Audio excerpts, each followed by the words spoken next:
So let's get started. First, we take the bottom plate and our bolts. Stick the bolts through the holes.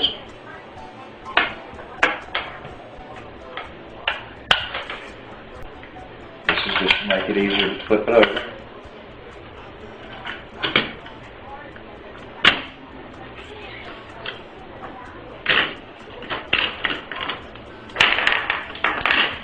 Taking note that the porthole is toward me, so that the next plate, instead of being in the same line of the same, will be at the top. I'll set this plate up here and out of the way. First, we want to start off with a gasket. First few that you put on, that went on very easy. The first few you put on usually doesn't go that easy. Keeping in mind that the porthole is the bottom on this one, you want to turn the plates. Actually, I should have them all turned. Like I say, you normally wear gloves, but make sure that you've got clean hands. Put your first one in place. So here comes the fun part, getting it to drop. But once you do, notice the tab for the connection is on this side. Come back with another gasket. These plates have already been cleaned, sanded, and cleaned again.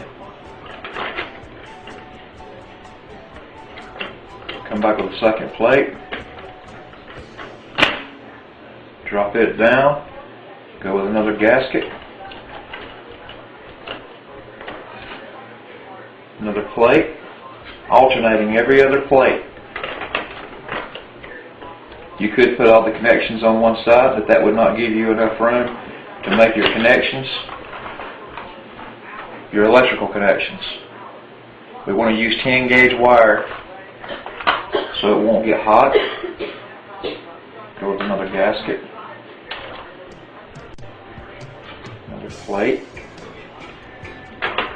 I used 100 grit sandpaper. I actually put it in a jig sander, and that made it a lot easier on my hands. And it seemed to have done a fairly good job. I have one extra plate here. I have several extra plates, but put that plate to the side. You end with a gasket just like you began with a gasket. Remembering to put when I put the other end on it, I'm keeping the hole on this one at the top.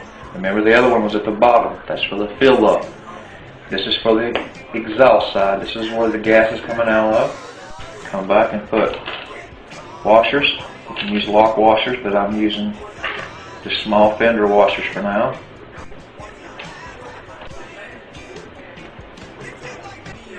And when you are torquing these, and I'm just doing it hand tight right now, but when you go to torque these, make sure you do it more in a star pattern, like you would be doing if you were changing a tire on a car or putting a wheel back on a car. What that does is it ensures that you're getting even pressure all the way around. You don't ever want to over tighten this material for a gasket or any other material for a gasket, as you're liable to damage the gasket. And believe me, it's nothing more aggravating than to fill these things up with electrolyte and have to go back and tear it back apart to repair a little bit of a small problem with the gasket. And I've already taken the liberty of putting Teflon tape on these, as I said earlier. And for these particular fittings are, I think it's ½ inch. Anyway, that's what that was, and I tapped it out, and they should go in there, no problem really. Line up very well.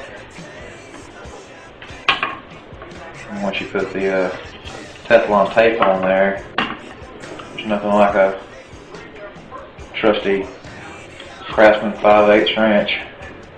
This being the top, where the gas will come out, and this is the end that will go out into your bubbler. These connections here are, you can choose hot, negative, or you can have your neutrals in here. Your electrolyte's going to make a big difference. But have fun, be careful.